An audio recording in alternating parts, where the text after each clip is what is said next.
Halo, Assalamualaikum. Bersama saya, Rosi, akan menemani Sobat Capil semua dalam acara Sedap seputar dialog administrasi kependudukan. Namun, pada hari ini, episode ini, kita bahas masalah anak. Karena nanti tanggal 23 Juli itu bertepatan dengan Hari Anak. Jadi nanti kita bahas masalah Surabaya ini apa sih kok layak nggak menjadi kota layak anak. Nah, kebetulan hari ini kita sudah menghadirkan dua narasumber yang spesial, yaitu yang pertama Ibu Rini Cahyadi selaku Ketua Tim Penggerak PKK Kota Surabaya dan juga selaku istri dari Bapak Wali Kota Edi Cahyadi.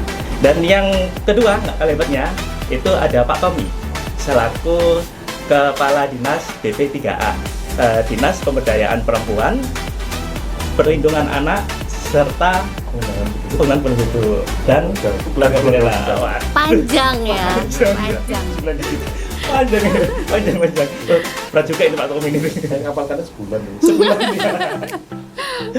Oke, tidak perlu panjang lebar, kita sambut kedua narasumber kita. Bu Rini, Assalamualaikum. Waalaikumsalam, Mas Rosi. Pak Tommy, Assalamualaikum. Waalaikumsalam. Gimana Bu? Sehat? Alhamdulillah. Alhamdulillah ya. Saya kedatangan narasumber, auranya positif, jadi ikut bersemangat. Bu, jadi gini, di Spenduk Capil, di kota Surabaya itu kan banyak nih anak-anaknya ya. Jadi di mana Surabaya menjadi kota terbesar kedua setelah Jakarta dan jumlah penduduknya juga banyak, otomatis anak-anaknya juga banyak. Nah, Surabaya ini katanya sudah berpredikat sebagai kota layak anak. Nah, apa sih Bu kota layak anak ini? Mungkin sebagian besar warga Surabaya masih belum tahu. Bahkan saya baru tahu, ternyata Surabaya sebagai kota layak anak ya. Ternyata apa sih itu kota layak anak ini? Mungkin siapa dulu? Pak Tommy atau Bu Rini? Mungkin Pak Tommy mungkin ya. bisa. Pak Tommy ya. Jadi pemahaman kita terkait dengan kota layak anak itu adalah bagaimana suatu pemerintah daerah, dalam hal ini kota Surabaya, mempunyai sistem pelaksanaan pembangunan pemenuhan hak anak dan perlindungan anak secara terprogram, secara sustainable, berkelanjutan. Dan ini saya lihat kota Surabaya sudah melaksanakan hal itu, di mana dengan mendapatkan predikat utama oleh Kementerian PPA itu, bahwasanya Surabaya sejauh ini konsisten terkait dengan itu, dengan pemenuhan hak anak dan perlindungan hak anak. Seperti itu. Wah, peringkat pertama Pak ya? Masih ada peringkat di atasnya lagi, kota layak anak. Tapi utama ini sudah luar biasa. Udah luar biasa. Di ya? Indonesia masih belum ada kota yang mendapatkan predikat kota layak anak, masih belum ada. Wah. Kita sudah Insya Allah 4 tahun berturut-turut ya. Siap Ibu. Wow, Betul, 4 tahun Nih. berturut-turut. 4 tahun berturut-turut. Seperti Capil, hebat ya Surabaya. Mungkin Ibu ada tambahan Bu? Ya, kalau misalnya itu kan dari segi teknis ya, Pak Tommy menjelaskan. Kalau saya dari orang awam itu mungkin lebih cenderung ke bagaimana Surabaya itu memberikan fasilitas-fasilitas yang aman untuk anak. Karena bagaimanapun anak itu mempunyai hak yang sama untuk mendapatkan fasilitas yang ada di kota. Misalnya seperti taman itu kita sediakan teman bermain untuk anak-anak sehingga ramah untuk anak-anak. Ketika mereka bermain di sana, kemudian bersama orang tua. Kemudian juga ada beberapa fasilitas yang fasilitas umum sekarang sudah banyak ya. Bagaimana ada laktasi ya, itu bagaimana kita memberikan hak anak untuk mendapatkan ASI ya ketika sedang berjalan itu ada ruangan khusus. Itu salah satu bagaimana kita itu menyediakan fasilitas-fasilitas yang memang untuk anak. Itu sebagai salah satu contoh saja. Iya, benar kata Ibu Rini nih. Saya juga punya anak Bu. Jadi anak saya itu kalau nyindir gini, ini hari apa? Hari Minggu. Terus di rumah aja kalau hari Minggu. Ya udah, jadi ayo ke Taman Mundu, kan dekat dengan Taman Mundu. Udah, diajak ke Taman Mundu, udah seneng gitu anak-anak. Jadi untuk orang tua seneng karena biaya pengeluaran sedikit daripada jalan-jalan keluar. Jadi cukup ke Taman Mundu, banyak taman bermain di sana. Iya, betul sekali. Benar Pak Tommy. Kalau boleh tahu sampai sejauh mana kesiapan Kota Surabaya sebagai kota layak ini? Iya. Jadi perlu diketahui ya sejak awal bahwasanya jumlah anak, yang namanya anak itu usia 0 sampai 18 tahun. Ya. Dan di Surabaya itu 29,7% itulah adalah anak-anak. Jadi hampir sepertiga warga kota Surabaya itu anak-anak. Ya, itu harus di garis besar, garis bawah aja. Jadi sudah menjadi tugas komitmen utama dari pemerintah kota dalam hal ini, Pak Wali Kota, bahwasanya semua program-program anggaran itu harus betul-betul mendukung perlindungan anak.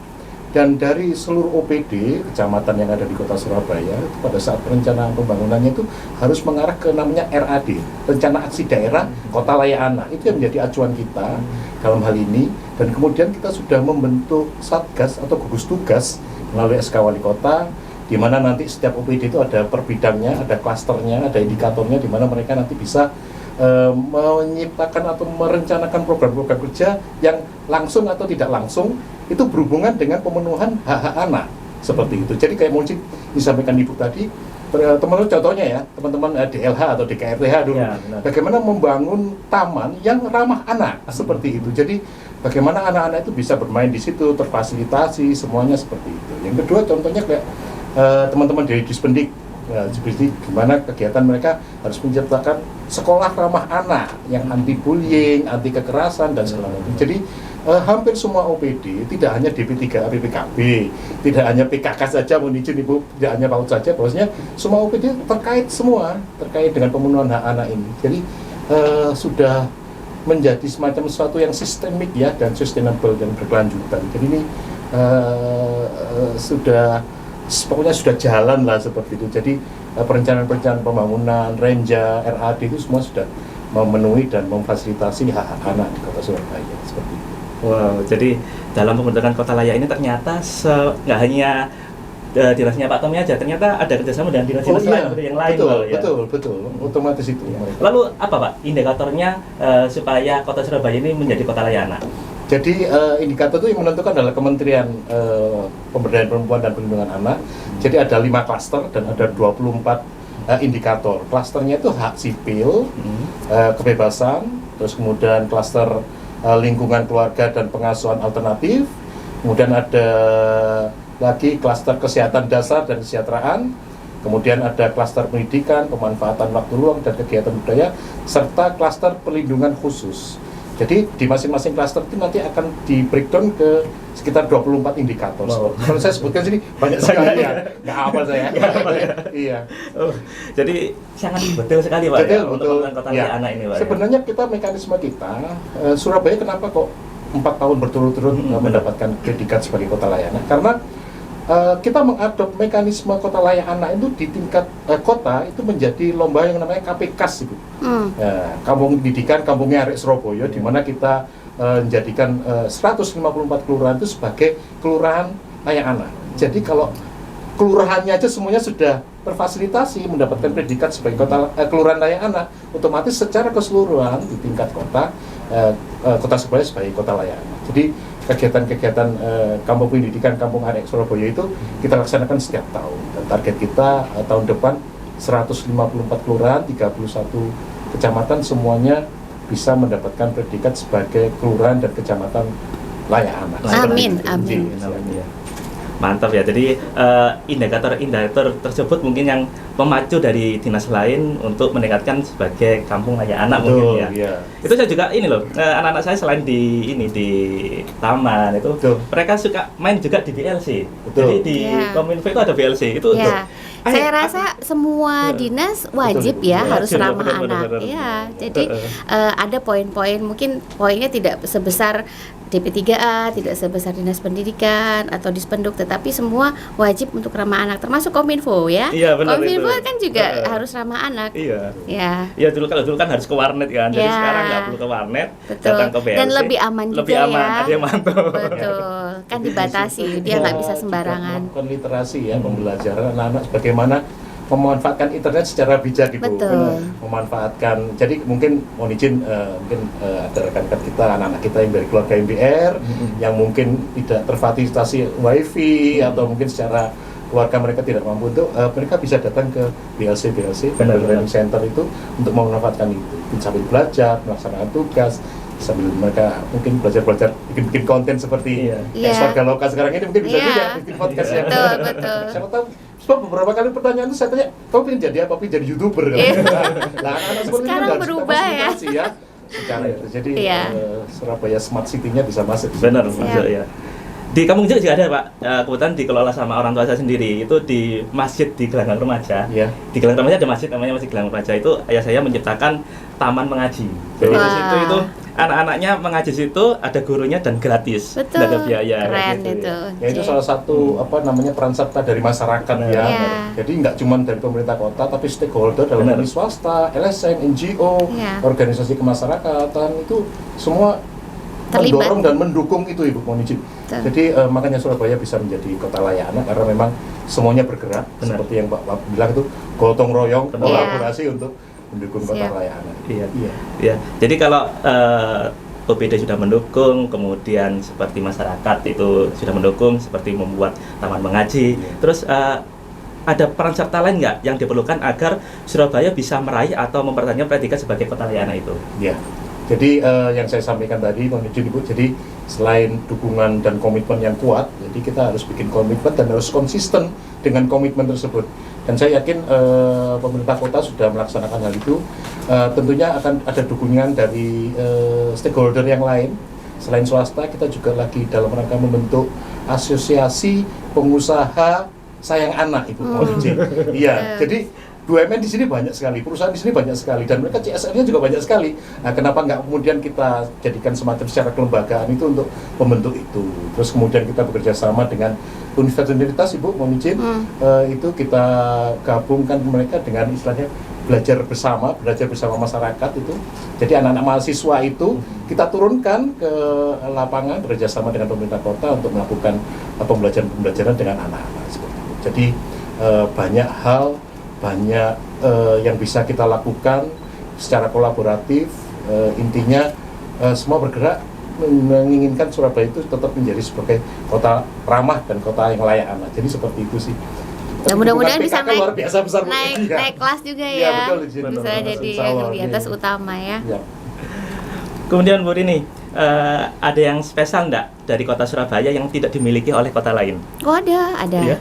Jadi sebelumnya saya sangat mengapresiasi ya kepada Dispenduk yang sudah terinisiasi untuk membentuk kita punya kartu KIA nih. Oh iya. KIA. Jadi KIA ini adalah untuk anak-anak usia 0 sampai 17 tahun. Di mana dia itu di Surabaya ini yang belum memiliki KIA itu kan ada 397.816 jiwa. Tetapi sekarang ini kita sudah mencetak KIA itu sekitar 873 keping. Tinggal dikit luar berarti biasa ya. Luar biasa benar-benar. Jadi KIA ini sangat membantu sekali ketika anak-anak itu mempunyai kartu identitas anak. Dan ini juga luar biasa ketika sudah bekerja sama dengan rumah sakit ya, ketika nanti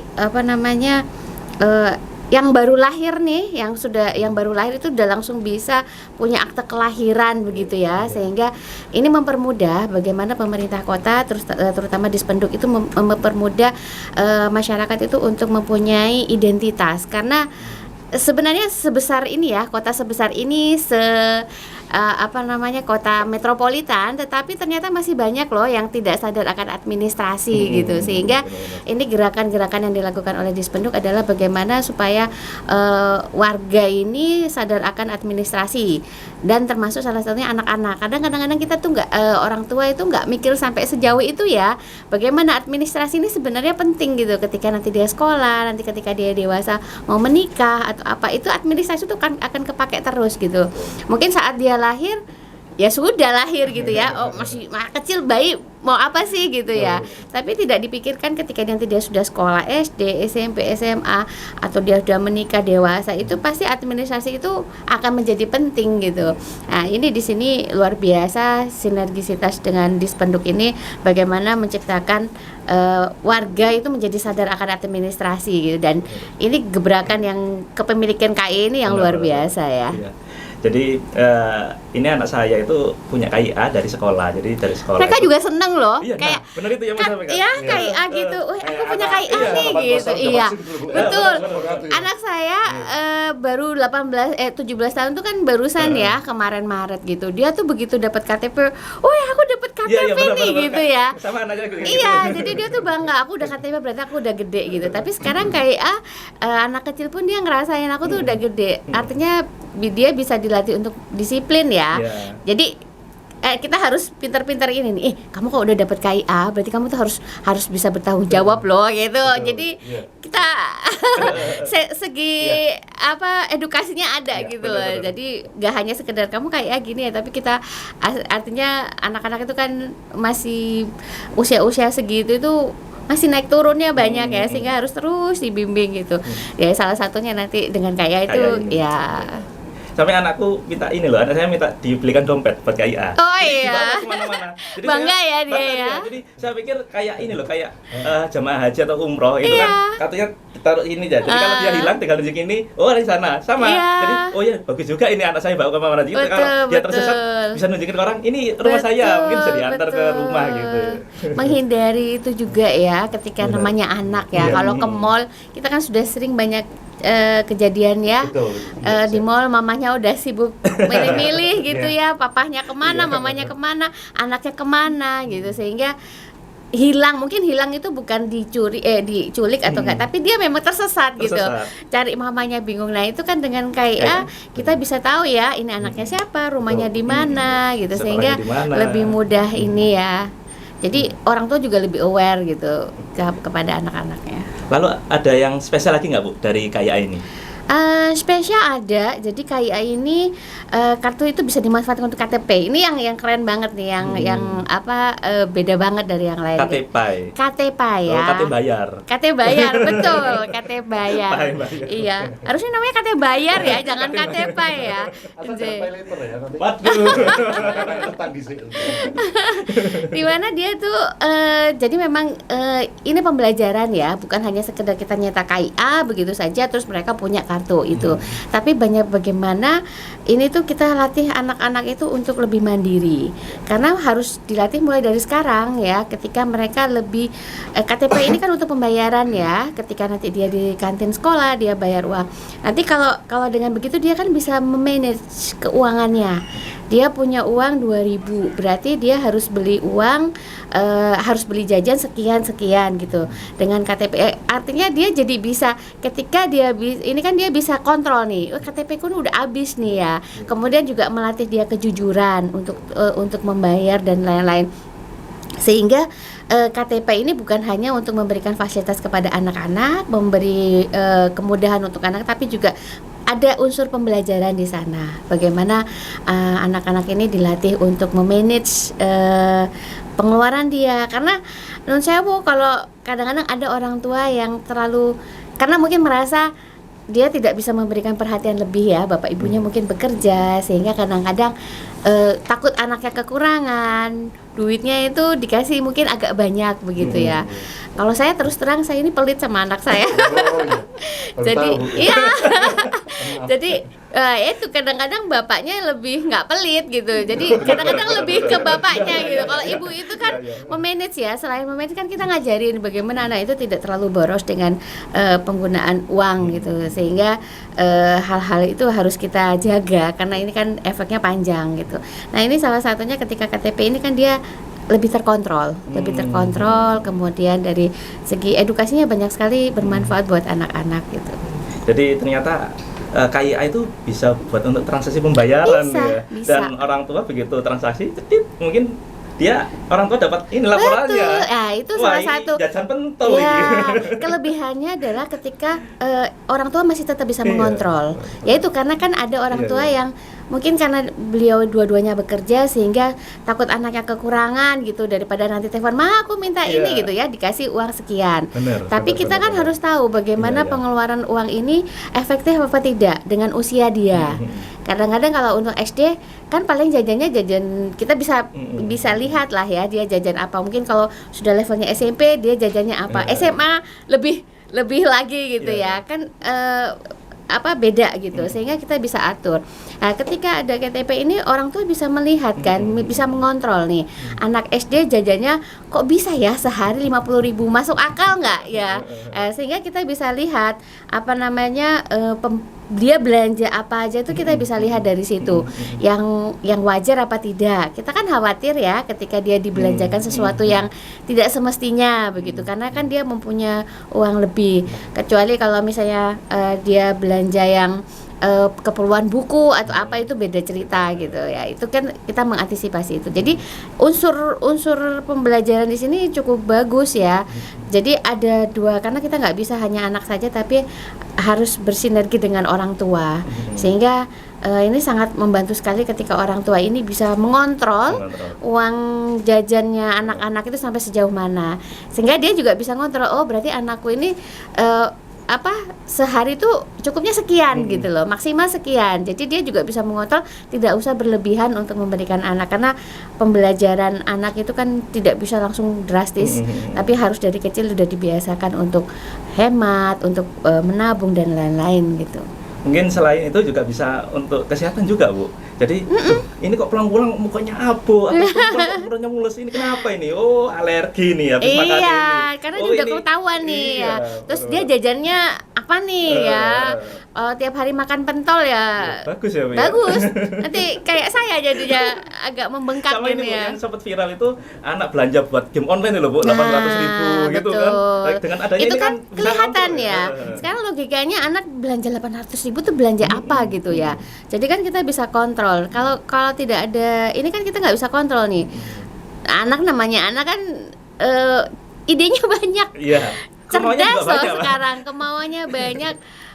Kadang-kadang dengan traktir temannya. Iya, ada beberapa itu gitu. juga. Betul, Jadi betul. ya kita harus kontrol lah kapan kita harus begini.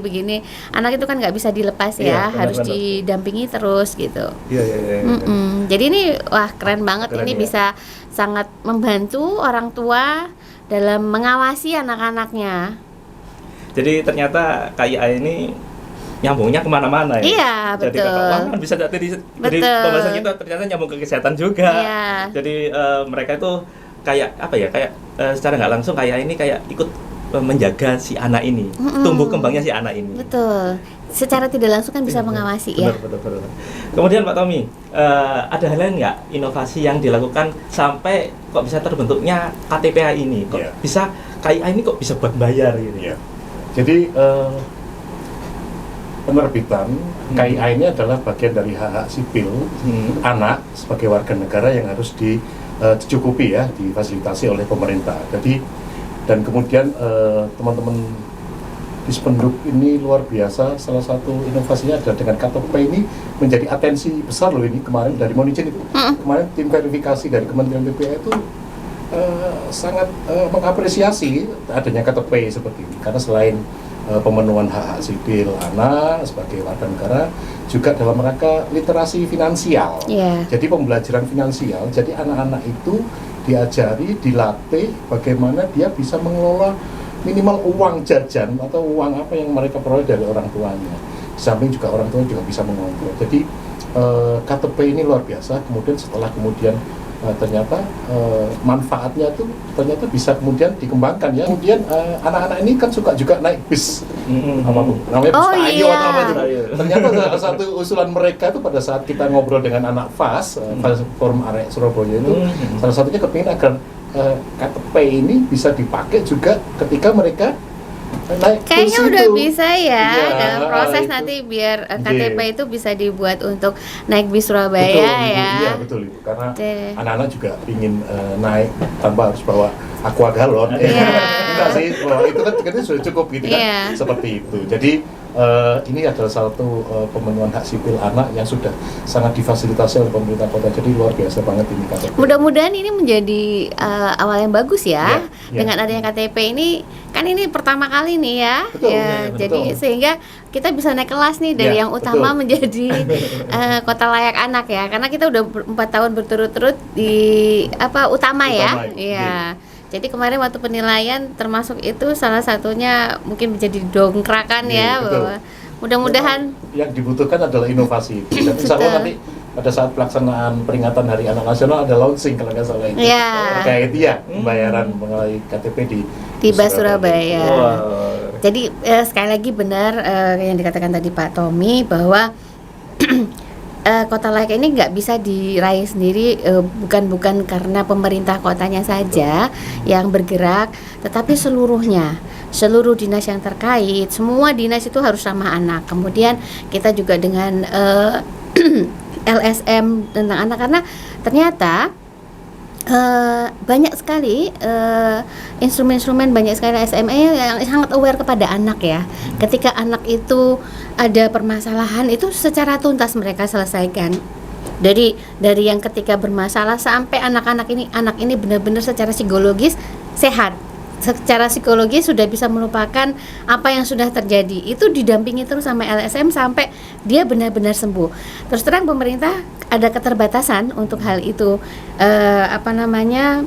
Kita kan terkait dengan APBD dan lain-lain, sehingga kadang-kadang tidak bisa berbuat maksimal gitu. Sehingga kolaborasi inilah yang luar biasa ketika ada LSM atau ada sinergisitas dengan yang lainnya begitu untuk sama-sama. Jadi Kota Layak ini memang layak untuk kita dapat karena Surabaya ya, bukan karena pemerintah kotanya. Tapi inovasi masing-masing dinas ini luar biasa saya rasa, untuk bergerak bersama untuk anak-anak itu udah keren banget. Jadi layak lah Surabaya dikatakan Kota Layak Anak begitu ya. Nanti pada saat pelaksanaan. Siap.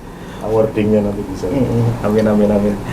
Bu Rini, mungkin ada kata-kata mutiara atau mungkin ada pesan untuk sobat Dukcapil di rumah atau untuk anak-anak yang kebetulan nonton acara ini, mungkin ada yang bisa disampaikan, Bu? Mungkin untuk seluruh warga Surabaya, kepada ini karena kan non sewu saya ini sebagai selaku ketua PKK ini saat ini efek dari pandemi itu luar biasa ya, ketika ternyata banyak kehamilan di luar sana yang mungkin efek pandemi ini ya, sehingga saya berharap bahwa ibu-ibu terutama yang sedang mengandung ini untuk aware kepada kehamilannya, dan nanti ketika sudah lahir anak-anaknya dengan sehat, dengan mudah-mudahan ini bisa menjadi awal yang baik. Ketika administrasi ini jangan dibiarkan, karena administrasi itu sangat penting. Alangkah sayangnya ketika kita sudah memberikan fasilitas yang luar biasa kepada masyarakat, tetapi kalau tidak dimanfaatkan dengan maksimal, ya percuma juga begitu ya. Sehingga saya berharap bahwa untuk pasangan-pasangan muda, ketika nanti anaknya ini sudah lahir, mulai dari awal itu minimal dia punya akte kelahiran. Kemudian ada nanti ketika dia SD itu administrasi itu sangat penting ya untuk kedepannya, untuk masa depannya dia itu sangat berkelanjutan. Sehingga untuk semua warga Surabaya, bukan hanya anak ya, jadi semua saya berharap bahwa administrasi ini mohon tolong, ini kita sudah banyak memberi fasilitasi loh. Kita ada adminduk ya yang ada di masing-masing RT, bagaimana nanti memudahkan ketika mau mengurus KTP, mengurus KSK atau administrasi lainnya itu akan dimudahkan gitu. Sehingga manfaatkan dengan benar, maksimalkan apa yang sudah fasilitas yang diberikan oleh pemerintah. Kemudian untuk anak-anakku yang luar biasa, anak-anak Surabaya, keren kalian sudah punya KIA loh gitu. Tapi manfaatkan KIA itu dengan baik ya. Itu pembelajaran buat kalian, karena di setiap kejadian itu pasti ada pembelajaran di situ. Salah satunya dengan KIA, kalian bisa belajar bagaimana memanage uang, bagaimana mengkontrol apa aja yang dibeli nih gitu. Karena literasi keuangan itu mulai dini, nggak bisa langsung mendadak begitu, nggak. Ketika kalian sudah terbiasa dengan hal-hal yang positif, nanti insya Allah kedepannya akan menjadi positif. Jadi tetap semangat ya, belajar yang rajin, berikan yang terbaik, beri kebanggaan untuk orang tua kalian, dan tetap hormati kedua orang tua, selalu berdoa. Insya Allah di setiap apa yang kalian lakukan, kalau ada dapat ridho orang tua, insya Allah akan menjadi berkah. Mungkin itu ya yang bisa saya sampaikan. Pak Tommy, mungkin ada? Ya, jadi saya mengharapkan dengan adanya seluruh program inovasi pelayanan dari pemerintah kota ini dalam hal-hal pemenuhan hak-hak sipil anak, dalam hal ini pemenuhan hak-hak administrasi kependudukan, saya harapkan seluruh masyarakat, orang tua dalam hal ini keluarga, bisa menjadikan administrasi kependudukan itu nggak cuma kewajiban tapi kebutuhan. Jadi seluruh program atau intervensi dari pemerintah kota itu berawal dari adanya identitas kependudukan yang benar. Jadi betul. Kita tidak bisa kemudian pemerintah kota melakukan banyak intervensi, bantuan, dukungan jika kemudian secara administrasi kependudukan warganya itu masih Betul. belum bisa menuju. Jadi luar biasa teman-teman di Spenduk dibantu oleh seluruh PD, teman-teman NGO maupun dari seluruh stakeholder. Saya harapkan kita mulai dari administrasi kependudukan ini, kita mengharapkan masyarakat Kota Surabaya, terutama anak-anak di Kota Surabaya bisa lebih sejahtera, bisa terlindungi hak-hak. Ibu hamil harap segera mengurus akta kelahirannya, dan juga Bapak Tommy. Kalau ibu hamil belum ya, dia hanya Anaknya. menjaga kehamilannya sampai dia melahirkan dengan ya. sehat langsung, karena udah connect juga ya dengan Iya. rumah sakit, dengan puskesmas. Benar. Ketika Nah, benar anak itu. itu lahir, udah langsung bisa ngurus Akte akte, sehingga ya itu kemudahan-kemudahan yang diberikan oleh Dispenduk itu ya tolong dimaksimalkan gitu. Itu kan gampang banget sih, nggak perlu ribet ya Benar. ngurus akte kelahiran gitu. Nanti soalnya kalau sudah lupa, sudah sampai anaknya Betul. alasan repot ngurusin anak dan lain-lain gitu. Jadi akhirnya lupa dan dia nggak punya akte. Biasanya kalau Jadi mau masuk sekolah, Bu. betul, Nanti udah tanya, bingung "Apanya ya, mana yang ya. masuk kakak?"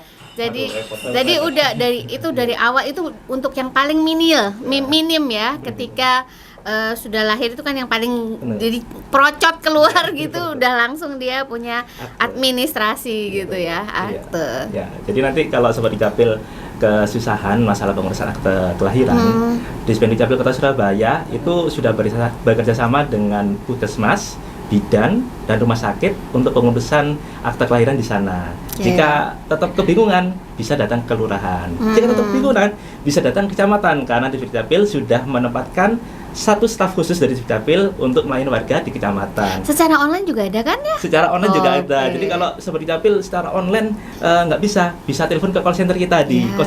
031 9925 4200. Itu nanti akan dipandu di sana. Atau mungkin ada pertanyaan yang lain, bisa bertanya di sana. Tapi jangan curhat. Karena kalau curhat kasihan, yang belakang banyak yang telepon.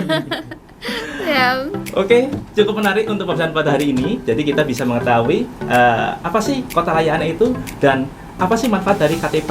Nah, jadi kita bisa mengetahui dari materi pada hari ini. Cukup sekian episode pada hari ini. Saya Rosi, mohon undur diri. Terima kasih untuk Bu Rini dan Pak Tommy atas Sama-sama. kehadirannya di Suarga Loka ini. Siap. Sampai jumpa pada episode berikutnya. See you, sampai jumpa. Salam sehat. Salam sehat.